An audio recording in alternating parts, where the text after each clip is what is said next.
What's up, Taiwan? I'm Erika Liu with news from here in Taiwan and around the world. Ferry services to Taiwan's Outlying Green and Orchid Islands are canceled for the next 3 days as tropical storm Kong-Rey approaches. People living on the islands rushed to get supplies while school lunches were prepared on Taiwan's main island to be sent over before the cutoff. Tropical storm Kong-Rey is predicted to make landfall in Taiwan later this week. Kamala Harris or Donald Trump? That's the decision Americans will have to make during the country's upcoming elections on November 5th. For one Texas nonprofit, it doesn't matter who you support. All that matters is that you go out and vote. Leslie Lau followed them on a canvassing campaign in Austin, Texas.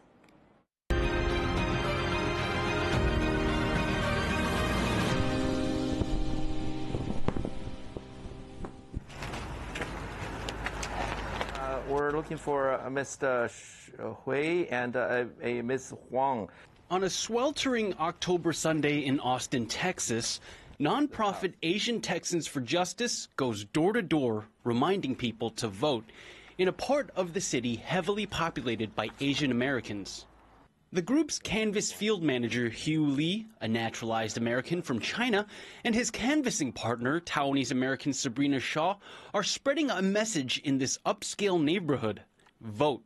It doesn't matter for whom, just make your voice heard and participate in the democratic process. The goal of the canvassing operation, number one, is to get as many AAPI voters to participate in the election process as possible.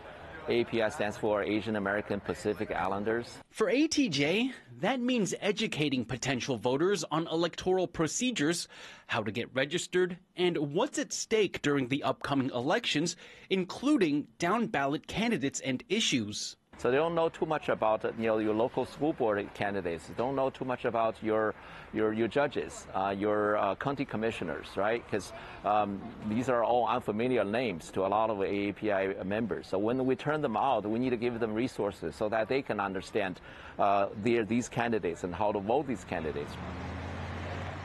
The morning starts off with a quick training session with other canvassers. ATJ identifies potential AAPI voters through public records, and then they set out on their campaign. The operation isn't limited to Austin. ATJ's canvassing efforts are taking place in the Dallas-Fort Worth area, covering around 8,000 households. Mobilizing the AAPI community to vote isn't just about representation. It's also about leveraging the Asian American vote as a decisive factor in these elections. The population of Asian Americans is only like maybe 5%, 4%, right? But in a lot of elections, which was determined by maybe 1% or 0.5%, right? 5% means a lot to a lot of candidates.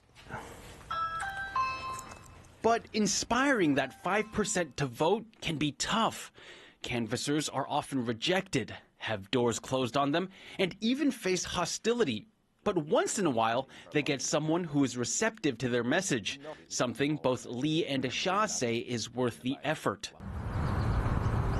The nonprofit's work also extends beyond the field, to the halls of the Texas state capitol. Shaw, ATJ's development and operations manager, often works with state representatives to make sure Asian American interests are heard and represented in the legislature. To play a little bit of defense too. So sometimes we would go to offices to meet about bills that are being proposed that wouldn't be great for our community. Their advocacy work has won the attention and support of multiple representatives. There's a growing AAPI community in Central Texas. And ATJ has been and continues to be a force that brings that community straight to the Texas legislature, to City Hall, to where it needs to be heard. ATJ was established in 2021 during the height of the COVID-19 pandemic, a time that saw increased hostility and violence against Asian people in the U.S. The trend was a shocking wake-up call for Shaw and fellow Asian Americans.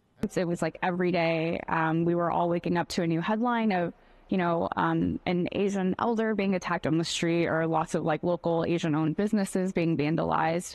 She and her friends planned a rally to show solidarity with the AAPI community and the event proved a catalyst for ATJ's formation. And that rally was attended by over 1,000 people. And from that rally, we were able to raise a little over like 25 grand. And a lot of that money went towards starting what we call ATJ today.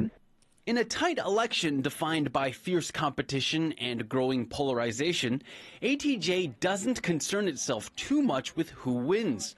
Rather, it's more invested in getting as many AAPI people to participate as possible so that the community can be recognized as an important electoral force. Devin Tsai, Jeremy Olivier, and Leslie Liao in Austin, Texas for TaiwanPlus. Scientists say that life on Earth could not exist without fungus, yet they remain one of Mother Nature's least understood life forms. But that may change if a new proposal at the UN's COP16 climate summit is adopted. Bryn Thomas explains. Foragers are scouring the forests of the U.S. state of Washington, looking for one of nature's less understood life forms. I'm pretty sure I've heard of it, it's called a cauliflower mushroom. Looks like a cauliflower. I heard it's pretty edible. I've never eaten it before. But I took a knee in the forest to look at something else, and I turned around and it was right there. It was very, very cool. Take a hike anywhere and you'll find mushrooms, but ask yourself what you really know about them. And apart from being sometimes deadly, but always delicious, it probably ain't much. And you're not alone. Mycologists, scientists that study mushrooms or fungi, reckon most people don't know they're not even plants. They point out that unlike plants or flora, they don't photosynthesize their food and reproduce with spores. We know about 98% of the vertebrates that are on the planet. We know about 85% of plants that exist on the planet. We know about 20% of invertebrates. So if we take percentages, we know relatively the least amount of fungal biodiversity.